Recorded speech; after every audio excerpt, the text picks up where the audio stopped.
right? Everyone likes that trope. Maybe they like each other. Hi friends, my name is Erin Mack and welcome to my channel. Today we're talking about my January wrap up and what I plan to read in February. January was a very slow reading month for me because I felt overwhelmed, had anxiety, hit that lockdown wall, and I don't know, every Wednesday in January we had some unprecedented history happen in America, so that might have contributed. Anyways, let's get into what I read. Even though January was a slow month, it was really good. I loved both of the books that I read. Let's start with The House in the Cerulean Sea. I loved this book. I know people keep describing it like this, but it's so true. It's like a hug in book form. Like, I finished the book and I had happy tears. It was just so cute that I cried and I just sat there and I was just like, sometimes you just need that happy ending, right? Where everything works out and it makes you feel all warm and fuzzy inside. If you're an emotional wreck like I am, and you've ever cried at a really cute puppy video or cried at families being reunited after they haven't seen each other for a really long time, then yeah, that's the type of emotional you'll be with this book. It's so freaking good. So I actually thought this book was a middle grade book. Seeing the cover like everywhere on Bookstagram, and I was like, oh, it's for little kids, because like, look at that cover. But it's not a middle grade book. While it's about orphans, the main person it's about is the 40-year-old man who's like a social worker to check on said orphans. This is a contemporary fantasy. The orphans are magical beings and the social worker is sent to check on them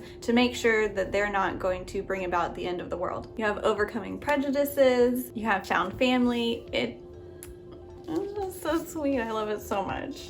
And the second book I read, I already talked about this in another video, Children of Blood and Bone. Zaylee, with the help of a traitorous princess, is on a quest to restore magic to her people. I don't know why I said it like that. Really good YA high fantasy. Love the characters, love the storyline. The ending kind of hit me hard. If you know, you know.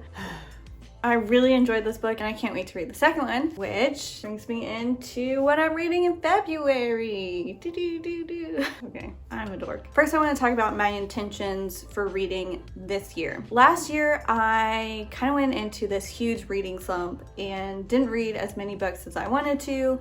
Only read 39 books throughout the whole year. It is a lot, but I wanted to read like 50 to 100 and I didn't get to it, and it made me feel really bad even though we had a lot going on in 2020. But for some reason I put that pressure on myself and it made me feel really bad for not reading as much, even though I didn't want to read. I couldn't focus enough to read. And so I want to try to not put that same pressure on myself. And so if I want to read, great. If I don't want to read, that's fine. So I'm not doing a numbers reading goal for this year. What I am doing, trying to not put that same sort of pressure on myself. The second goal I have for this year is to continue, because I started it last year, to continue to decolonize my bookshelves. I realized throughout my reading career, I've had the mentality of I don't really pay attention to authors. I'm just there for the story. I rarely buy a book just because it's done by that author. I'm mainly more interested in stories and what people are saying about them and that kind of thing. And diversifying my bookshelf wasn't really a thing that I thought about. And that was brought up last year. I was like, oh, well, I don't pay attention to the authors, and so like I'm not trying to read all white authored books. And the more I looked into it, the more that thinking is just, it's outdated. It's like saying, oh, well, I don't see color. Like, okay, but that's not really helpful to anyone. The more I looked into it, the more I realized that the publishing industry is very skewed towards white people. When you look at the numbers, it's quite ridiculous. The amount of books bought by white authors versus everyone else, the amount of money and effort put towards marketing is way skewed towards white people. And when you look at debut authors, white authors get way more money than black authors get. And y'all, that's bad. And for me to say I don't look at authors, that's just, it's not helpful. The more I looked into it, the more it's so obvious that it's on me to make sure that I'm reading diversely. So yeah, that is a big goal of mine. So what I'm trying to do is every other book that I read, it's gonna be somehow different than me, whether that's race, mental health wise, disabilities, identity, sexual preferences, that kind of stuff. All staying probably within the realm of fantasy or romance. Because y'all know that that's my favorite. That's my goal for the year. And since it's February and that's Black History Month, I wanted to read only Black authors. So I'm so excited. I've already read 1.5 books. So that brings us to what I'm reading this month. I already talked about this book, getting the sequel. I was reading it from my library on e-reads, but for some reason, I don't do well reading fantasies on my Kindle. So I ordered it. I should be getting it in a couple days and I'm really excited. If you haven't read the first one, maybe skip this part. I don't want to spoil it for anyone. But the summary is magic is back, and honestly, they're trying to deal with the aftermath and bring peace to their country and bring it all together before it all falls apart. From what little that I read on my Kindle, I really liked it so far. So I'm excited for it to get here and so I can actually read the physical book. The next one on my list is a YA urban fantasy, and it's called A Blade So Black. And the rest of my books that I'm gonna read are romances. And I've already read Get a Life, Chloe Brown, and it was so good.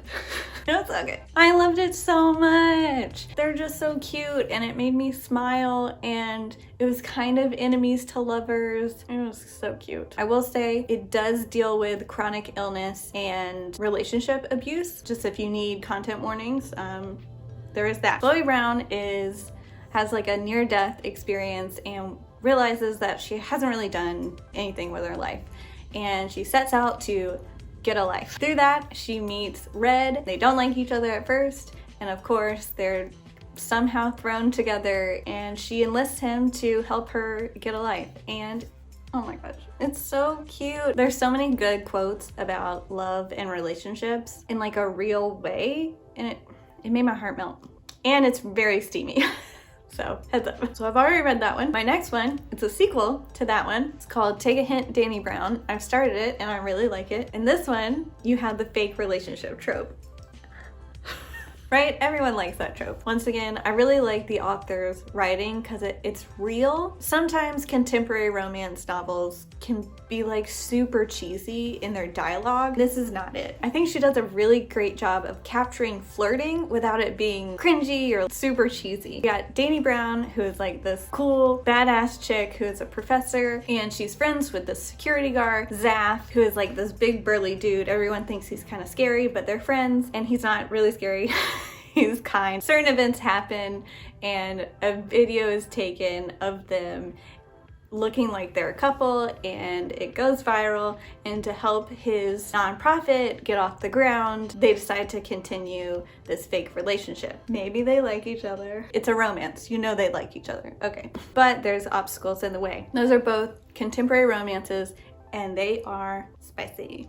Oh, and there's a third book called Act Your Age, Evie Brown, or Eve Brown, I don't know. In my mind, she's Evie, because she's like the baby sister of these 3 sisters. Comes out March 9th, so I'm excited to read that in March. I usually only read 1 book a week, and I think on my list I have 5, so the romances are pretty quick, so we'll see if I get to everything, but my last one is An Extraordinary Union. This is a historical romance. I haven't seen a ton of reviews about it, so I don't know how spicy it is. So just be warned. It is a romance. But this is a historical romance, and it's about a former enslaved woman who turns spy for the Union Army, and she ends up teaming up with a Pinkerton Pinkerton Secret Service man. And forbidden love ensues. I don't read a lot of historical romances, so I'm excited to get into this one. And that's what I'm planning on reading. One is a audiobook, 1 physical, 3 of the other ones I will read on my e-reader. That's it. What are your reading intentions this year or for this month? What are you reading this month? I'd love to know, so like leave a comment because I'm always looking for more recommendations. I hope y'all enjoyed this video, and I'll see you next time. Bye.